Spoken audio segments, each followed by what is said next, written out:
It's really a great honor and joy to be here, and I love the chance to interact. So I'm going to share a few thoughts, but then I'm eager for us to have conversation as well. So thank you for being here, and I look forward to what we're going to plunge into. It's always a little tricky in between services where some of you have been in worship and some of you haven't yet been in worship, especially when you're talking about worship and when the themes of this little reflection I want to offer are really interlaced, actually, with the sermon itself. So I think we need to pray. That's what I'd say. Thank you, oh God, for the good gift of your word and your people and your presence here. We're not alone. We are just not ever alone. You see us, you name us, you love us. And you see and name and love the world beyond this fellowship this morning. There's no one and nothing that is outside your gaze. Nothing that escapes your attention. And your desire for your people to reflect and show that as we are called to make Christ visible, real to the world. Our worship matters. This fellowship matters. May we enter into it and receive whatever it is that you might want to give us today. In Jesus' name, amen. All of you are aware that Jesus' best known teaching is the Sermon on the Mount, which is in, the Sermon on the Mount, which is in Matthew 5-7. I think of the Gospel of Matthew as the gospel of surprise, a gospel of God's shocking appearance in all of the predictable places, but with entirely different or unexpected teaching and actions. It begins that way with the four unexpected names of the four unexpected women in the genealogy that would not have been anticipated in a classic genealogy like that. It's as though Matthew tips his hand from the very beginning. Are you listening? Are you paying attention? Do you actually hear? You're not literally hearing me? Am I supposed to do something?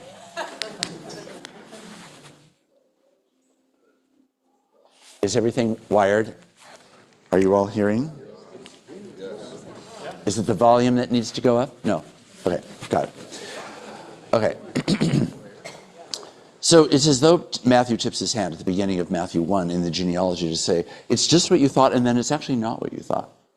These unexpected women. The same thing of the genealogy that runs through Joseph, and then it's as though tying it up with a bow, 14 generations, 14 generations, 14 generations, and then you turn to the second half of chapter 1, and suddenly you have the birth narratives, which have actually, literally, technically speaking, nothing to do with Joseph.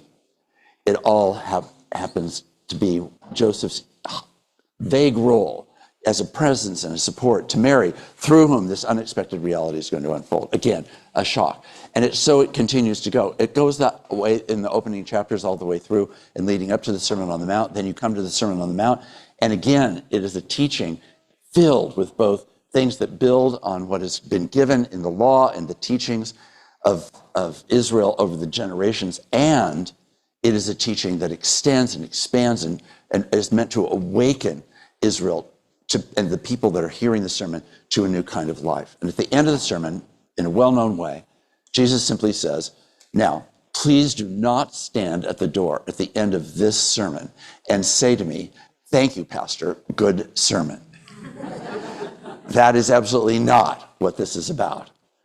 I couldn't care less whether you actually think it's good or bad, but I especially care that if you say you believe this, that you will show it by building your house on rock, which is to say, I will do the truth and not just profess or claim the truth. The evidence of having heard is a life that demonstrates and enacts what the faith that he has just taught is going to call us into action, into performance, into actually showing up, into actually doing the things that actually make God real in a world where this kind of gospel, outlined in part in Matthew 5-7, is our calling. Now, this is really not a new benchmark. The text that we're looking at in the worship this morning, especially the Isaiah 58 text, is a text which says God really measures our worship. It really turns out that he does. He takes our actions and our words seriously. I wish everyone could sit down. There are some chairs up here, so please do feel free to. Okay, got it. So after having said this, he's really anxious that people not hear this sermon and just affirm it. Like, wow, those were awesome words. Great sermon this morning. Like, whatever. Like, that is not Jesus's benchmark. It's really, are you prepared to do the truth? When I was just starting as a pastor, I got a word through the highways and byways of gossip in the halls of the church that apparently someone had been offended by the sermon because they got the impression that I was trying to tell them what to do. And I thought, well, I think that's doing my job, actually. Not because it's them, as it were, as though it's not me who is also being told what to do. And it's hopefully faithful in the sense that it is meant to actually direct us. Because it is not meant to direct us simply to an affirmation of faith, but to a different life. And we are meant to be the evidence. As Gary Halligan of IJM often has said, God has plan A and there is no plan B, and we are plan A. The plan A is that God is going to use God's people to bear witness to the reality of God's love and justice and mercy. So how will the world know that any of this gospel is true? Turns out it's us. Hence, the crisis of the church in America in 2023, where in a gut-wrenching and agonizing and daily form, we are served up evidences of faith, which have all kinds of language, all sorts of declarations, all kinds of associations, which I dare say have really nothing to do with the character of God in Jesus Christ and with the reality of the mercy, love, and justice that God has revealed in the scriptures. It's spun out in all kinds of other forms and ways and language and ideologies, and it has very little to do with this, and certainly very little to do with the actual enactment of a peculiar gospel that's going to change everything. Right after this, it says in the text, now all those who heard Jesus' teaching were astonished, for he taught them as one who had authority. That word authority in Matthew's gospel is used very deliberately in repeated places in Matthew's gospel. And it's always where what we are doing and what we're saying are meant to actually be one thing. Jesus taught as one who had authority in this context, meaning because what he said and what he did were one whole. Max Dupree, the former CEO of the Herman Miller Company and a longtime board member and chair of Fuller Theological Seminary's board, told the story about the birth of his granddaughter named Zoe, who was born weighing about 1 pound, 7 ounces. And he immediately rushed to the hospital to do anything he could to support her in this really critical time. And the head nurse said, Max, what you need to do is you need to come every day and as gently as possible, put your hands inside the incubator where she is and very lightly stroke her body and say to her over and over again how much you love her. Because what she needs more than anything else is to be able to connect your voice to your touch. Max tells this story in the context of leadership. I want to tell this story in the context of discipleship, which is to say all of our lives. What the world wants is to see whether the church says and does one thing. Is there a coherence? Not a perfection. I do not think either God, who knows us best of all, or the world around us actually expects the church to be perfect. It just expects it to be credible. And that is the crisis. The church is losing every evidence of credibility when we fail to connect what we do and what we say. Right after this, we move into chapter 8. Chapter 8 in Matthew begins in a very uncommented on way. It just is, as it were, life returning to normal. And as they come down from the mountain, we pick the story up here. When Jesus had come down from the mountain, great crowds followed him, and there was a leper who came to him and knelt before him, saying, Lord, if you choose, you can make me clean. He stretched out his hand and touched him, saying, I do choose. Be made clean.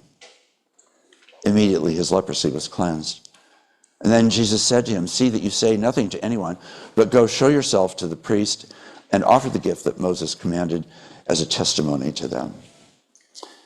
It was, of course, a truism, as many of you will know, that one of the evidences of the seriousness of liturgical life in Israel was to keep yourself liturgically clean.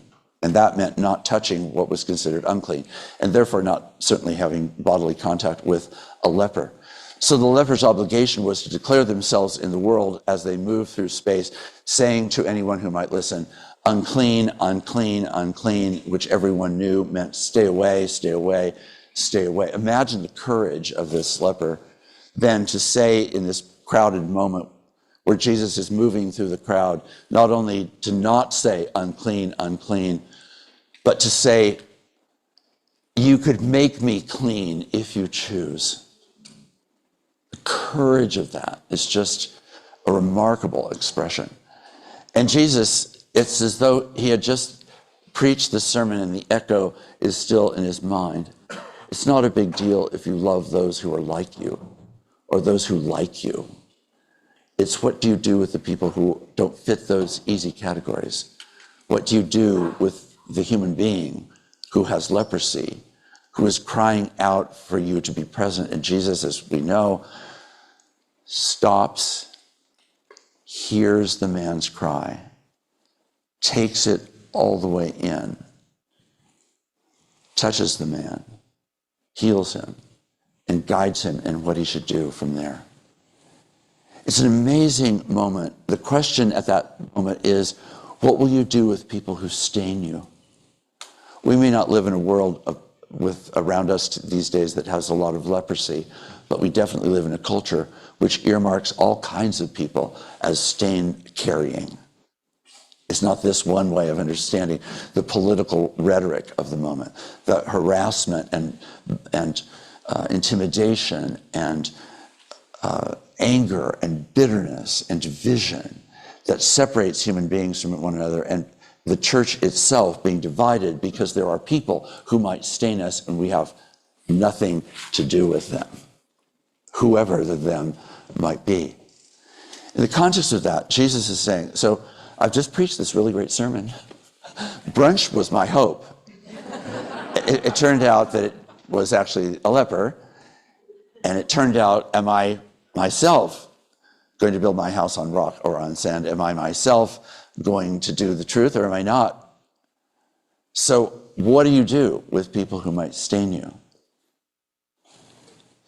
Part of the moment that we're in is lots of labeling, lots and lots and lots of labeling, lots of putting onto people our perceptions, which may or may not have anything to do with the truth, and in any case are almost always insufficient and bolster our case and diminish the other person's perspective or experience or case as well. In that context, what do we do with people like that? Are we prepared to stop? Are we prepared to actually listen? Are we prepared to actually enter into that space? Michael Weir, who lives here in Washington, D.C., and leads a new enterprise in Christian and public life, has written a great new book called The Spirit of Our Politics. I commend it to you. It just launched this week. It's a book that really is trying to struggle with how does a Christian live and live into and enact our identity, a Christian identity that is not about label-bearing and cause-bearing, but about life-bearing, mercy-bearing, justice-bearing, compassion, empathy, kindness, goodness. Those are the characteristics of what our life in the world is meant to be. We walk through space constantly labeling people in one way or another. What do those associations, leper? We give other names to it. This is why middle school is the special thing that it is in all of our lives. It's the place where we learn unmistakably about labeling and about the power of labeling. Whether we were a labeler primarily or whether we were the labeled primarily. Those realities mark us. We could probably, all of us, if we had time, reflect on our middle school days and come up with probably a very particular story about being misnamed, misseen, not heard, unwelcomed, pushed away. That is the moment of crisis in this scene. And Jesus wants to say, if you live your worship, if you actually live in the world that I'm living in, then it means not spending every time only at the mountaintop, but also walking in the ordinary spaces of time and life. And what do we do in all of those ordinary spaces? How do we practice re-seeing people? How do we practice re-perceiving our neighbor? I told yesterday a story about once being caught. Yesterday was an event sponsored here by the Reformed Institute. There was a time when I was in Chicago, and stuck as that can happen in Chicago easily, and I was at the end of one of those long-running moving walkways, and there were a couple of fast food restaurants, and then there was a cluster of gates, and all of the gates seemed to have planes that were not moving. So now everybody is packed into this space. It's just that pleasantness that you might have experienced at other airports as well. And on this particular occasion, I didn't know what to do, so I was hungry. I got some fast food, and I sat down, and the only place I could find was, an edge of metal about that big, running right beside the moving walkway, which was right here on my shoulder. And so I'm sort of sitting in this way. And as I'm eating my terrible food, I'm noticing that there's this guy in the line in the restaurant I had just bought my food in, which happened to be Burger King, but it could have been anything else. And I just noticed that he was hitting on all these women who were walking by him. And they were clearly annoyed, and he was clearly annoying. And I'm thinking to myself, cretin, like, what are you doing? So I vaguely lost track of that story, didn't follow him through the line. But eventually I was suddenly aware that someone had sat down next to me on this little ledge, and that it was the cretin. That there he was, just right there. And I thought, oh, this is interesting. So I said, is that your usual success rate? And he said, what? I said, well, I was just noticing that you were, trying to connect with some women as you were standing in line. It didn't seem like it was going all that well. Yeah, he said it really wasn't going all that well. I just think I was off my game. I said, yeah. He said, what I'd suggest, and then he gave me some tips, which I was happy to receive. I said, I'm sad, really, I'm good. But he gave me some tips on how to hit better if I'm in a fast food line. And this eventually then moved to conversation about where you're going, why are you going there. Fairly soon we were into a conversation about the fact that he kept saying again and again, I hate being here and I'm moving to Las Vegas. He said this in a way that was not superficial. There was something that he was about when he kept saying that. What unfolded was a story of his fiancée, who 2 weeks before that very day, where the plane was supposed to be for both of them flying to Las Vegas to start together a new life, on that day that was to be his wedding day, 2 weeks before, his fiancée had been killed in a car accident. It was a terrible, crushing loss, of course. I said, well, gosh, I hope that you had family and friends that got around you in such a crisis. No, they really didn't like her. So they're frankly, I think, just happy she's gone. He said, seriously? Yeah, that's why I hate being here. I said, well, who do you know in Las Vegas? No one. What are you going to be doing? I'm going to be a cop. You're going to be an angry cop after a crushing loss in Las Vegas, in a context where you know no one. Who are you? In the conversations, which turned out to be a few hours of conversation, it turned out that the cretin was just not at all the cretin. That my story of who he was might have involved these elements of whatever he was doing in his lame and painful way of trying to hit on women. But what was really happening was the story of a person who was in suffering and pain and anger and lostness. I knew some people in Las Vegas to connect him to. We got him connected. They followed through. They befriended him. They helped him arrange a number of different things, and it went on for several months. I don't know how his story really unfolded, but what I do know is in that moment, where, as it were, the cretin was next to me, my decision, only by God's grace, to do what is not true of my life, which is to be easily boundaried north, south, east, and west by Mark Labberton, was to escape that little bubble on the edge of the moving walkway at an uncomfortable time and in an uncomfortable position in order to engage and actually hear the story of the Cretan. And because of those unusual circumstances, have a longer than would be imagined exchange. That was a moment of God showing me the reality of a text like this in just the most ordinary way. No magic, no miracles. I did not heal him. I did not provide him with resources that would somehow create a perfect pathway for his future.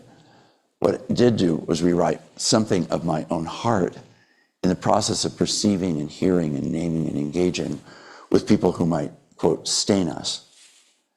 The same thing happens around gender, around race, around politics, around religious identification and religious labels. It happens in so many different forms. So friends, what are we doing to enact our faith, to build our house on rock, not on sand? When we encounter the other, do we move toward them or away? Do we hear them or do we reject hearing from them? Are we going to live in what I've come to think of as vulnerable dignity toward the other, both ways? Or am I going to withdraw? The next section of Matthew 8, and the final one I'll comment on, is if the opening verses of Matthew 8 are significant, the second half of Matthew 8, second section of Matthew 8 is remarkable. It's not now just what you do with those who might stain you, but what you do with the enemy. In walks a centurion into the context of Jesus' teaching. The centurion who represents everything that is dominating and oppressive and unjust about Rome, everything that cripples and disables their life. And the centurion boldly walks into the presence of Jesus, not to declare something against him, but quite the opposite, to declare faith in him for the sake of the healing of his servant, who he says is desperate and in need of Jesus' response. And Jesus says, I will come to him. And the man says, no, I know how power works. You don't even need to come. Just say the word and my servant will be healed. I'm a man under authority, he says. I live under authority. People are under me as well. And in that context, I get how this power distribution goes. You just need to say the word. And Jesus, hearing this in the mouth of the enemy, stops all the action and says, did you all listen to this? Did you hear what he just said? It just turns out that the person who is the oppressor is expressing faith that Jesus says, I've not heard words of faith like this in all of Israel. And what's more, there are people in Israel who consider themselves part of the faithful who will be found in the outer darkness because of this man's faith. And there are people in the outer darkness who will be found in the household of God because of this man's faith. And he lifts him up and honors him and blesses the man's and heals the man's servant.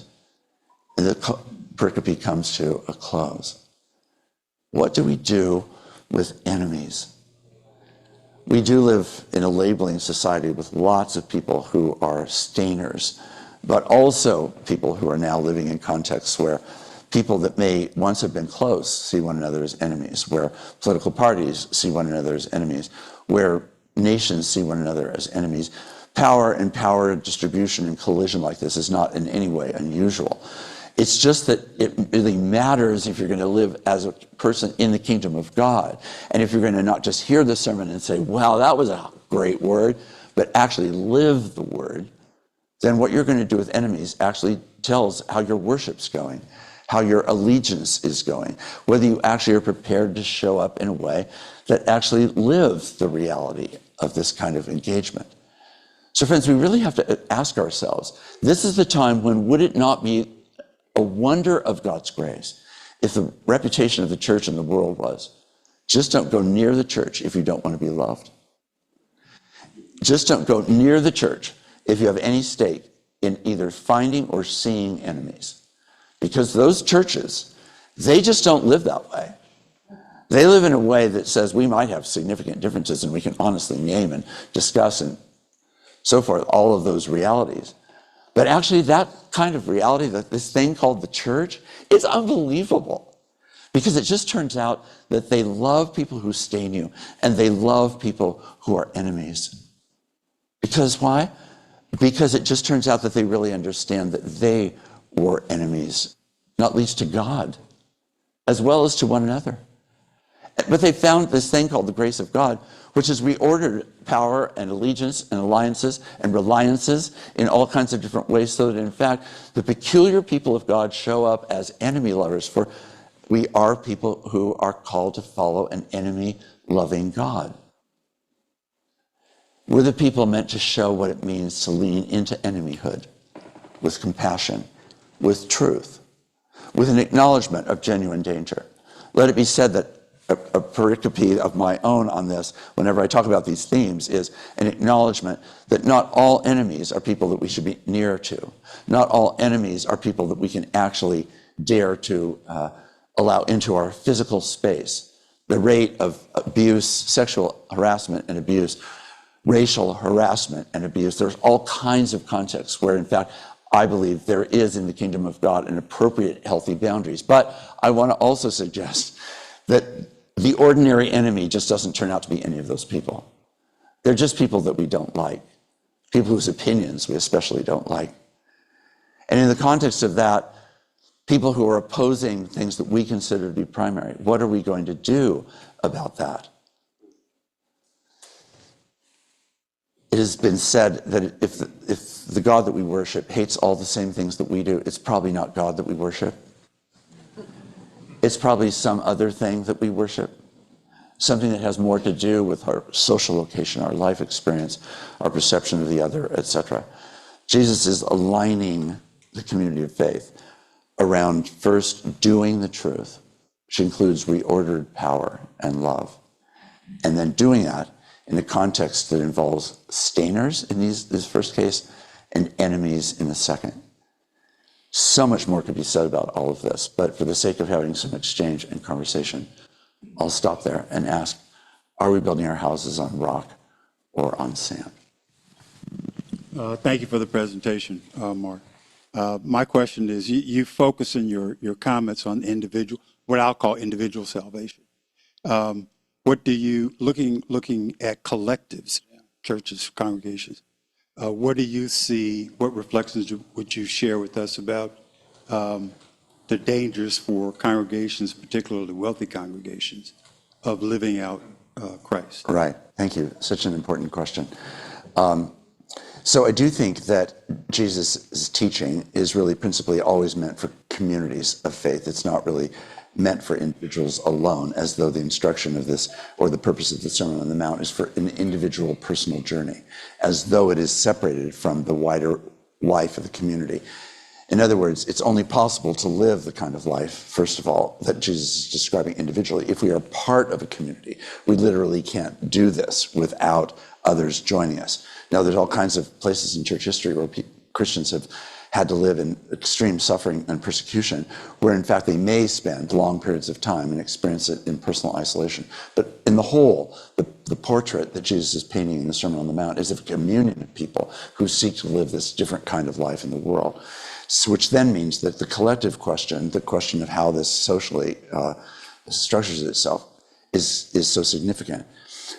In fact, one gentleman was talking just during that break, in which he was mentioning the fact that here Jesus teaches like this, but by the time Nicaea is adopted and the Nicene Creed becomes established in the life of the church, what the church does in its corporate worship is to declare its faith, fair and good enough. But what it probably contributed to, and frankly, in many ways, sometimes the Reformed tradition itself has contributed to, is an assent to something, collective assent, but not to collective action. And so the question of what it means in a community to actually live like this. This is why Calvin says the church is meant to be a school, where we learn together what it means to actually be people not only of minds and hearts that are being transformed, but of lives in action that are actually demonstrating the reality of the gospel in the world. So I think the question of the collective action and the social responsibility that a community has is, first of all, to be self-aware and to be self-critical. Those are two primary things. How do we really understand ourselves as a community? How do we understand the nature of our location? What are the gifts that brings, but also what are the costs that brings? What are the liabilities, the places of guilt, the places of wrongdoing? How do we understand and sort our social communion with candor? This is really hard to do. Even though we say a prayer of confession every week, often that prayer of confession is about our personal confession. I've always tried to put prayers of confession like that in a mix in which we are also collectively confessing what we have shared in wrongdoing and injustice and blindness and hard-heartedness toward God or toward our neighbor or toward ourselves. I think that has to do with the practices that help expand that. But the biggest uncapping of that has to do with the fact, as will try to explore more fully in the sermon again at the next hour, is this question of how do you live a kind of worship that shows up in public space, where in fact it authenticates the gospel by living a kind of worship that so reflects the character of life of God collectively that in fact the church's reality and message is validated. It's what I think of as credible faith, not perfect faith. And credible faith has to be demonstrated communally. So when I said a little bit earlier, wouldn't it be amazing if the reputation on the street was that the church was the community of people who just loved enemies so well, that come forth all ye enemies, for we will love you. What would it take to reorder our understanding of our lives? We can't do it on a macro scale, but let's imagine we did it just in the neighborliness of where we are located, the physical ground, which we're part of, the systems and structures that we see really afoot. This is where local engagement, where gospel life is local engagement. It's always about believing what is for the world and living it in the most localized possible way and doing it in communities, acknowledging the challenges, not pretending in any way that you're going for some kind of thin, superficial, apparent engagement without really understanding and entering into hearing the stainer, hearing the enemy, and weighing it with the full seriousness with which we give to our with which we try to honor our own lives by our own words and protests, giving the other that same kind of experience, but doing it as a community. I think of all the churches, especially mostly white churches, that have a kind of symbiotic connection with, for example, an African-American church that may be nearby them. Such things can really matter, but I've heard from so many black pastors the agony of that. Because in the agony, it's an agony because it's as though we were doing something when we're not really actually doing the thing itself. There's nothing wrong with attempts to gather and to know one another in an easy way. But it's a high risk that that's going to actually potentially add to injury as much as it is to actually bring about some kind of greater well-being. Because the appearance of connection isn't actually validated by the authenticity of connection, which actually grounds it in something that is true and enduring, rather than something that's occasional and primarily, though no one ever wants it to be this way, primarily a matter of appearance rather than something deeper. And that disjunction feels like, oh my gosh, we're actually supposed to breathe super thin oxygenated air, like barely enough oxygen in the air of that exchange to actually call one another brothers and sisters, and never discovering enough oxygen to actually sustain transformative, deep connectedness. So that's an insufficient answer to your question, but those are some of the things that I would want to bring up. Yeah, I know that sometimes I've said God tells me to love everybody, but I don't always have to like them.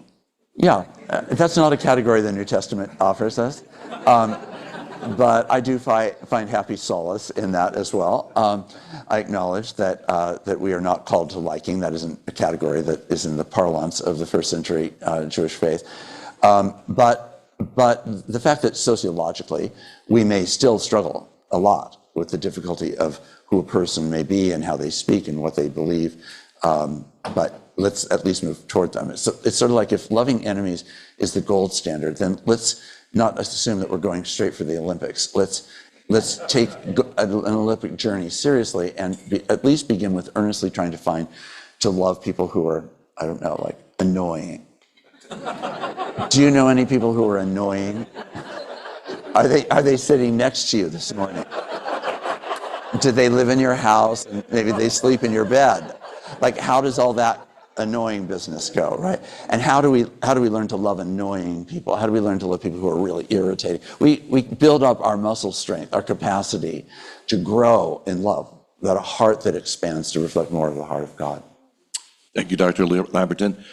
It seems to me that as Americans, we're really good at cloistering ourselves. There's so many examples. Cable TV sort of begat the internet, but the new one that's kind of powerful to me, being around the city, is the pandemic and the work from home phenomenon. Yes, yes. And you use the airport example, and that's the example few where we really see people different than us. Right. And the other one, to me, has always been downtown. Yes. And that's stopped. Yes. Have yes. you reflected on that? Yeah. Such a good point, and such a real expression of the world that we live in. Yes, I do think that that actually taking such opportunities as a deliberate practice, as a spiritual practice, to actually put ourselves in contexts of difference and offense even, or struggle, or awkwardness, or whatever. There's all kinds of grades to this and differentiations. But deliberately realizing that what the kingdom of God does is it is meant to expand our heart, mind, soul, and strength, so that we might both love God with all our heart, mind, soul, and strength, but actually learn to love the world as a reflection of that love of God, which means then not loving the selective world that my sociology teaches me ever so elegantly and unobtrusively to cut and divide the world in all sorts of ways, so that I, Mark Labberton, can live my self-curated life in a way that I just find great delight in being me and living in a world that I've created by my own design, instead of living in the world, which is the world where people are not like me, they don't like me, they don't vote like me, they don't act like me, they don't talk like me, they are not me. And in that context, there's an opportunity to actually learn what it means to be in those settings, but to not do it superficially. Superficial is actually good. I mean, it's like one of those, how to do some exotic thing in 30 minutes or something through a YouTube video. There's superficiality that is beneficial because it can be another word for starting point, right? That's legitimate, like absolutely. Go to the starting point. Just acknowledge you're at a starting point and be at the starting point, and then begin to move further into that. But the hope is that as you move further into it, you are actually putting yourself in a posture of listening, of learning, discovery, curiosity, humility, rather than inquisition, examination, approval, a whole nother set of words, which really have little to do with what I think Jesus is exemplifying here. You are the president of a large seminary, a multicultural seminary, with students from all over the world, Christians from all over the world. Yes. Have you made any observations on how different cultures treat other folks, annoying folks, as compared to Americans? Well, hospitality, let's start with the word hospitality. Hospitality across the world is very different in places, as we probably all know. And some cultures are simply more hospitable than other cultures. And part of the American individualism is that we are inherently, frankly, less hospitable because we are inherently groomed in cultures that tend to foster an isolated individual self that tends to want to always take the protective posture. Don't get too near me, don't certainly affect me, don't change me unless I invite you. And some of this is all tied up with legitimate conversations about safety.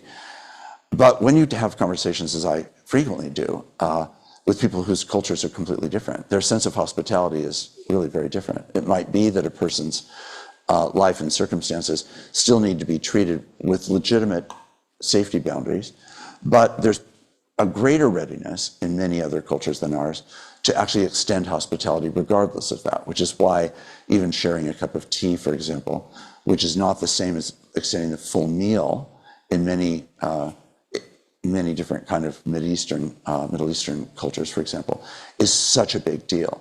And there's an acknowledgement, even in that progression, that it's not all the way to the table with everyone there and every possible food being served. Instead, it starts with, could we have tea together? So there's ways of grooming and leading into the capacity to love more. I've been leading a group called Rethinking Church in the 21st Century, and there's been three expressions of it. One expression of it is a group of 30 people from around the world who have met together for 3 hours every month for 3 years. And they are all in completely different contexts. And it turns out that without any intentionality about this, that 50% of them live inside totalitarian or highly, highly, highly oppressive states, where the life of being called to a life of hospitality is on the line with enemies every day because they are their immediate neighbors, they are the oppressive context. And the number one issue in that group for the question of rethinking church has to do with a church facing suffering and persecution, not metaphorically, but truly, not in an abstraction of cultural values, but in a life and death circumstance, right? So they have a lot of practice in leaning into the other, the neighbor, etc. And the hospitality, as some of you will know, of the church around the world is extraordinary, despite the fact that many of them would consider the United States both a gift and a curse.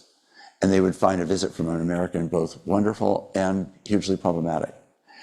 And they still say, come into my house, sit at my table, share my food and our fellowship, because they know how to do this. So I feel like I'm constantly learning from people whose circumstances are wholly other than my own. Okay. Thank you all very, very much. Yes, I'm really grateful. Thank you, Mark.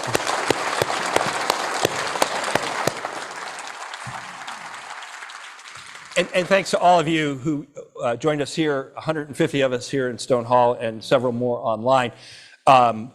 As we move to worship, I want to close our time in prayer. Would you join me? Gracious God, would you give us the grace and the imagination to look for a rock on which to build our life of following you?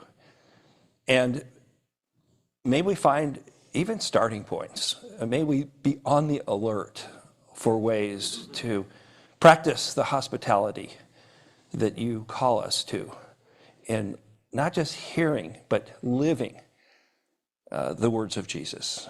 And we ask this in his name and for his sake. Amen.